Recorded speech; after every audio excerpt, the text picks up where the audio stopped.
इकडे लक्ष द्या. आता आपला इतिहासाचा तास.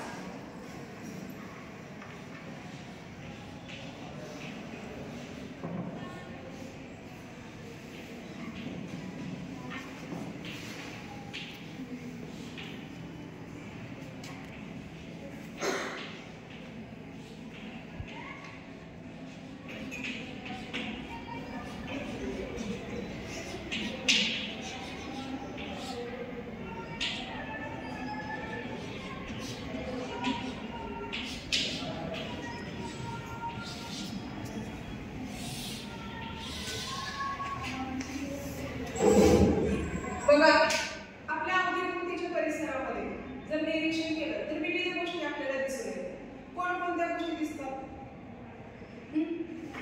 झाडे, छान. बस. प्राणी, पक्षी, जीववस्तू, दगड. छान. आणखी कोण सांगेल? नदी, नाले, ओढे. छान. बस. तर बघा आपल्या अवतीभोवतीच्या परिसरामध्ये झाडे असतील, दर्या, डोंगर, नद्या या वस्तू आपल्याला किंवा या गोष्टी आपल्याला दिसतात. तुम्ही कधी सहलीला गेलात का? कुठे गेलात? रायगड, महाबळेश्वर. बस. आणखी सहलीला गेल्यानंतर कोकणात. छान. आता सहलीला आपण जातो त्यावेळेला विविध गोष्टी आपण पाहतो, पण मुख्यत्वे करून सहलीला गेल्यानंतर काही गोष्टी आपण आवर्जून आपल्याला दाखवण्यात येतात. अशा कोणकोणत्या गोष्टी असतात बरं? किल्ले असतील, जलसुविधा प्रकल्प असतील, बागा असतील. बरोबर आहे. म्हणजे आपल्याला किल्ले असतील किंवा वेगवेगळ्या ऐतिहासिक गोष्टी ज्या आहेत त्या ऐतिहासिक गोष्टी आपल्याला दाखवल्या जातात. पण हे किल्ले आपल्या कालावधीतले असतात का? हे आपल्या कालावधीमध्ये तयार झालेले हे किल्ले नसतात. हे किल्ले कधी तयार झालेले असतील बरं? प्रयत्न करा. प्राचीन कालावधीमध्ये. बरं. आणखी कोण सगळे? आता प्राचीन कालावधी म्हणजे काय? काय सांगता येईल प्राचीन कालावधी? त्याची व्याख्या कशी करता येईल आपल्याला?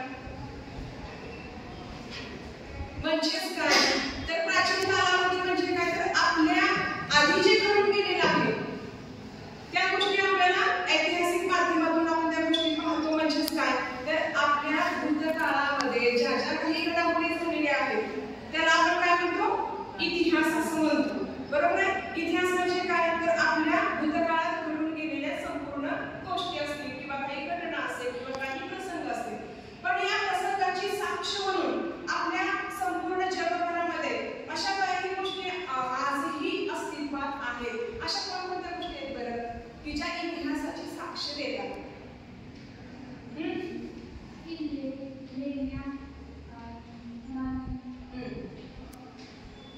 आणखी कोण प्रयत्न करेल? लिपी. बरं. छान. आणखी यापेक्षा वेगळं? बरोबर आहे. हा सांगा. ग्रंथ. बरोबर आहे. तर ग्रंथाच्या रूपामध्ये असेल, किल्ल्याच्या रूपामध्ये असेल किंवा इतर काही वस्तूंच्या रूपामध्ये काही गोष्टी आपल्याला दिसून येतात. तर त्या गोष्टींना किंवा त्या वस्तूंना आपण इतिहासाची साधने असे म्हणतो. तर आज आपण इतिहासाची साधने या घटकासंदर्भात अधिक माहिती घेऊ.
कोण वाचून बरं?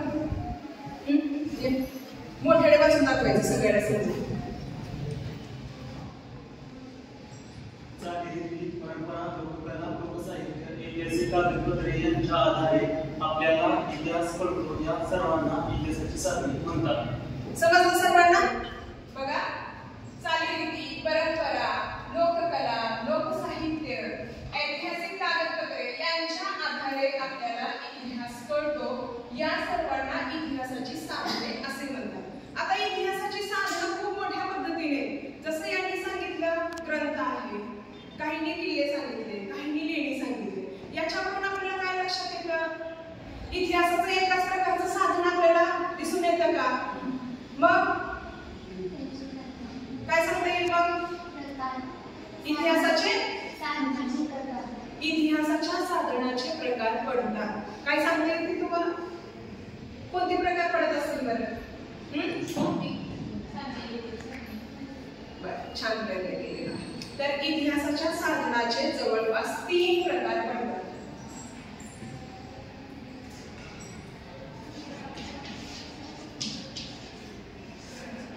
याच्यातला पहिला प्रकार आहे भौतिक.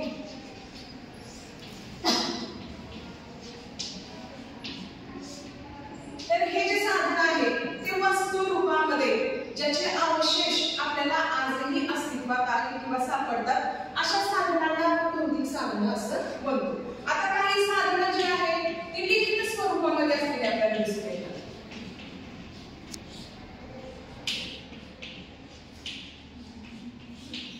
आता काही साधनं जी आहेत ती भौतिक रूपामध्ये पण नाहीत आणि लिखित रूपामध्ये सुद्धा नाहीत. अशी काय साधनं असतील बरं?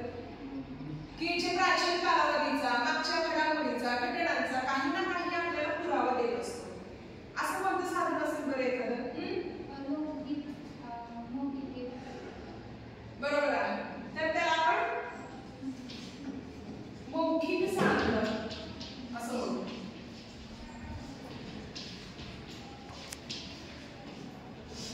जे एका पिढीकडून दुसऱ्या पिढीकडे मौखिक रूपामध्ये ती साधनं किंवा त्या गोष्टी चालत आलेल्या आहेत.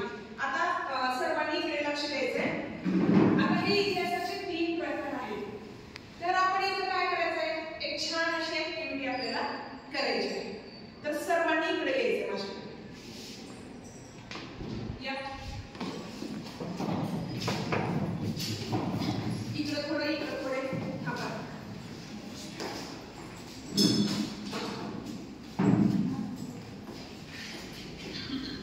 आता तुम्ही आता हे बघा, इथं हा चार्ट आपण ठेवलेला आहे. इतिहासाच्या साधनांचे प्रकार, बरोबर आहे? भौतिक साधनं, लिखित साधनं, मौखिक साधनं. आता इथे छानपैकी सगळ्यांनी मिळून एक ऍक्टिव्हिटी आपण करूया.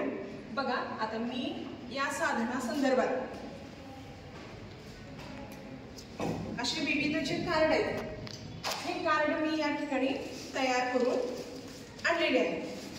आता ह्या साधनाचे, ह्या कार्डमधून तुम्हाला कुठल्या प्रकारामध्ये कुठलं कार्ड बसतं हे फक्त सुरुवातीला काय करायचं आहे, त्याचं वर्गीकरण करायचं, वेगळं करायचं की ह्याच्यामध्ये हे आहे, त्याच्यामध्ये हे आहे.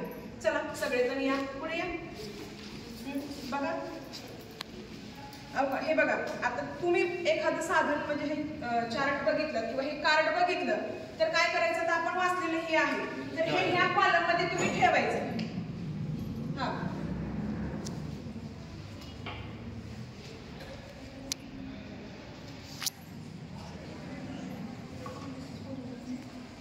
चला बघा बरं, बरोबर तुम्ही त्याच ह्याच्यामध्ये ते साधन लावताय का, जोडताय का? आधी काय करा, एक एकत्र वर्गीकरण करून त्याचा एक वेगळा ग्रुप तयार करून ठेवा.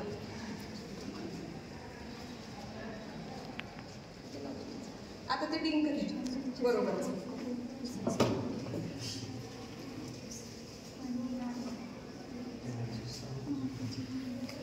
डिंक घ्या, एक दोघांच्या साह्याने काय करा, ही साधन हे जे आहेत ना, हे चार्ट हे तुम्ही दोघींनी हे वेगळं करा, तुम्ही हे दोघांनी हे वेगळं करा. हा, आणि इथं दोघं जण या. तुम्ही काय करायचं, तुमच्या पार्टनरला म्हणजे तुमच्या सोबत जे सहाय्यक विद्यार्थी तर त्यांना तुम्ही त्या ह्याच्यामधलं ते कार्ड द्यायचं आणि त्यांनी चिटकवायचं, राहिलेलं राहू द्या. चला पटकन त्याच्याकडे द्या, थोडंसं शॉर्टकट म्हणजे शिकवलं पाहिजे.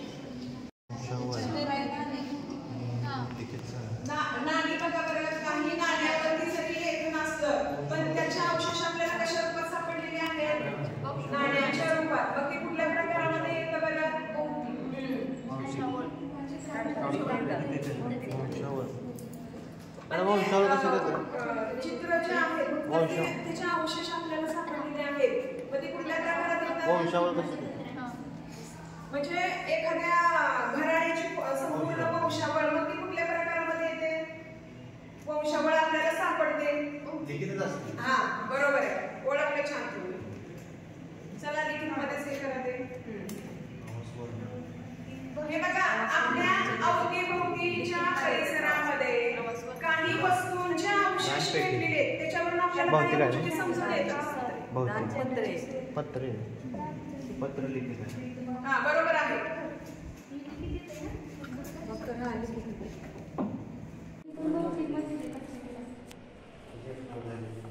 असं ते एक्सपायर झाले तर विषय आहे. बाजूला ठेवा एक्सपायर झालेले.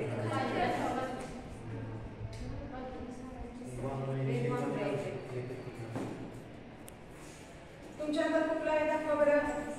झाडाची साल. त्या झाडाच्या सालीवरती सुद्धा काही अवशेष सापडलेले आहेत की त्याच्यावरती सुरुवातीच्या कालावधीमध्ये लेखन केलं जायचं. मग ते कुठल्या प्रकारात येतं? हा मग तिथं हे करा, ते जोडा. छान. तुमच्या हातामध्ये कुठलं आहे साधन? स्तूप. हा म्हणजे ते स्तूप म्हणजे दगडी रूपामध्ये आपल्याला काही गोष्टी शिलालेखाच्या माध्यमातून किंवा एखाद्या राजाने पराक्रम केला तर त्याची साक्ष ठेवण्यासाठी त्या पद्धतीने त्यांचा गौरव करण्यासाठी स्तूपाची निर्मिती केली जायची. त्याचेही अवशेष आहेत. मग हे कुठल्या प्रकारामध्ये येत आहे? हा बरोबर आहे. चला जोडा.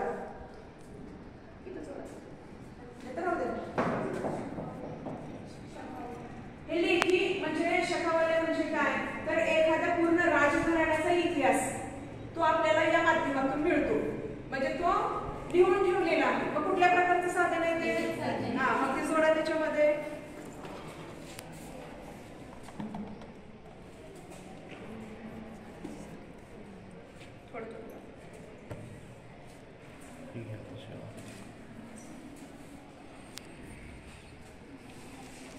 झालं लावून सगळ्यांचं? ठीक आहे. आता तुम्ही जागेवर बसा. छान. सगळ्यांनी सुंदर पद्धतीने हा चार्ट तयार केलेला आहे. असा सर्व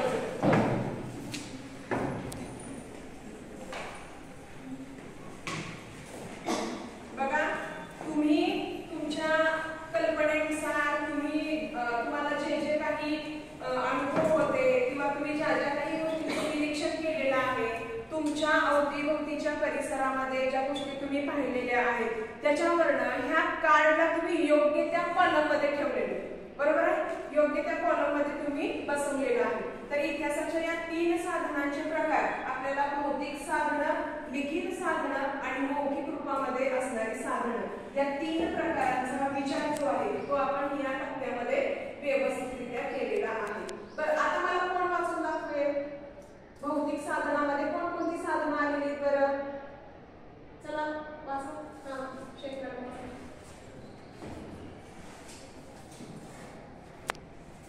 भौतिक साधनांमध्ये दागदागिने, भांडी, तलवार. बरोबर आहे का? बघा बरं ते धातूच्या वस्तू, स्मारके, प्राण्यांची हाडे, खंजीर, शिळा, मंदिर, स्तंभ, शिल्प, राजवाडे, ताडपत्रे, पेन, ताजमहाल, किल्ले, तोफ, लेणी, नाणी, मातीची भांडी, दागिने, संग्रहालय, शस्त्रे, चिलखत, शिवराई नाणे, गुहाचित्रे आणि खापरे.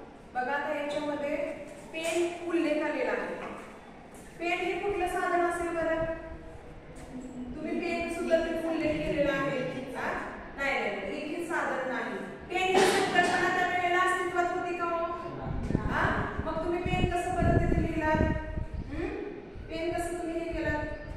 पेन ही आधुनिक संकल्पना आहे. बरोबर आहे? लेखणी म्हणून आपण त्याचा आत्ता उपयोग करतो.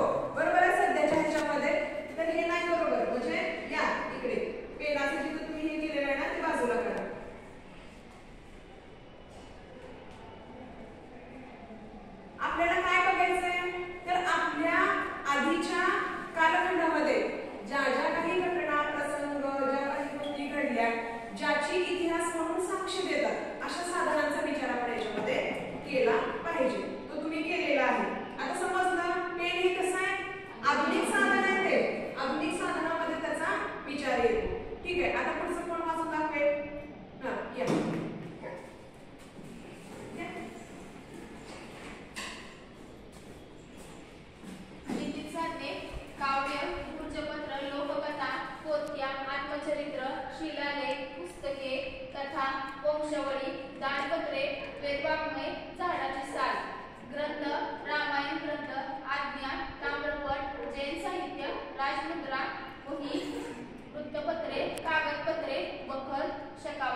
साधनामध्ये जरी म्हणजे लिखित साधनामध्ये त्याचा समावेश होतो. आता तुम्ही ते याच्यामध्ये कुठलाही प्रकार का केलाय? आता लिखित साधनामध्ये तुम्ही काव्य, भूजपत्र. आता काव्य हे जे आहे हे काव्य जर आपण काय म्हणतो काव्य संग्रह असं जर म्हटलं तर ते कुठल्या ह्याच्यामध्ये येतं बरं? काव्य संग्रह जर आपण म्हटलं तर ते कशामध्ये येतात? फक्त काव्य. एका पिढीकडून दुसऱ्या पिढीकडे आपण काही कविता किंवा काही गोष्टी आलेल्या आहेत, पण ते साधन कुठल्या प्रकारामध्ये येते? मौखिक साधनामध्ये. या इकडे. आणि मी जर म्हटलं काव्य संग्रह असं जर म्हटलं तर ते लिखित साधनामध्ये त्याचा समावेश होतो.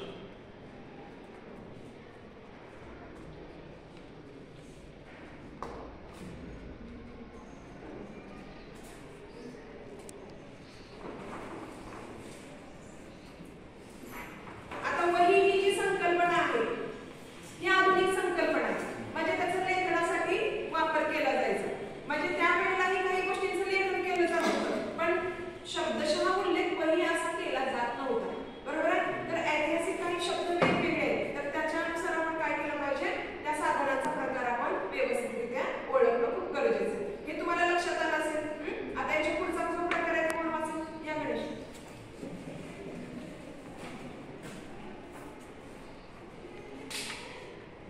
मौखिक साधनामध्ये येतात पोवाडा, प्रवासवर्णन, ओव्या, म्हणी, स्फूर्तिगीते, लोकगीत, प्रवासवर्णन. बघा इथं सुद्धा तुम्ही गफलत केलेली आहे. इथं सुद्धा गफलत केलेली आहे. बरोबर आहे? आता लिखित साधनामध्ये काय येतं सांगा बरं? आता एखाद्या परदेशातून आलेल्या व्यक्तीने इथं संपूर्ण आपला भारत पाहिलाय आणि त्याचं वर्णन त्यांनी लिहून ठेवलं असेल, त्याला आपण प्रवास वर्णन असं म्हणतो. मग ते कुठल्या साधनाच्या प्रकारामध्ये येईल बरं? हा. बघ तुम्ही कशी गफलत केली. या बरं.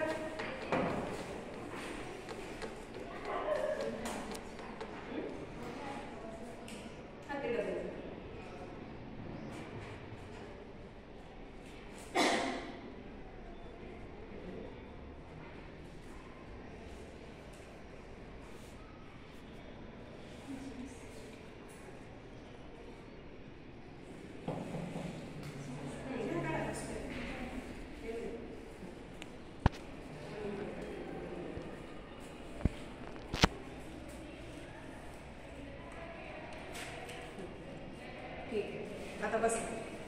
आता एकदा सर्वांनी वाचून घ्या.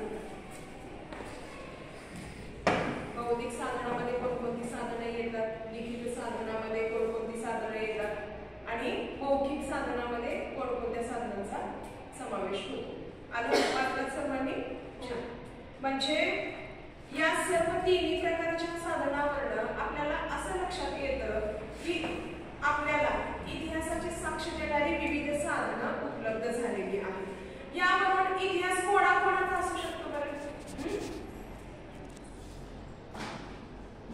आता बघा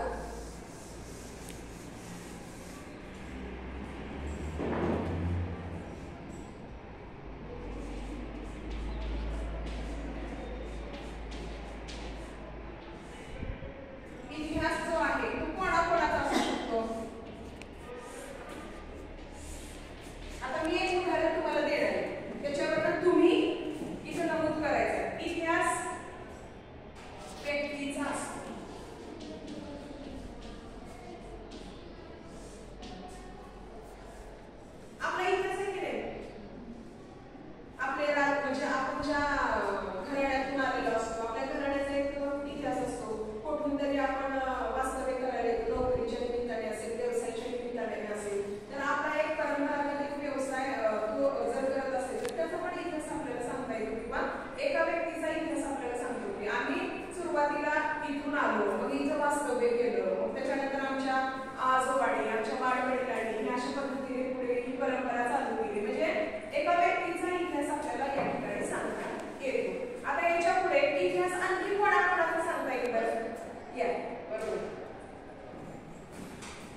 समाजाचा इतिहास असतो. या.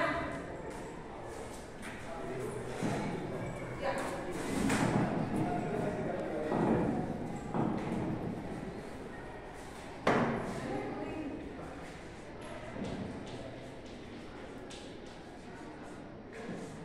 बरोबर. आणखी त्यापेक्षा अजून काय भरपूर वेगवेगळ्या गोष्टी आहेत. इतिहासामध्ये येणाऱ्या वेगवेगळ्या गोष्टी आहेत तर त्याचा कलेचा इतिहास असतो.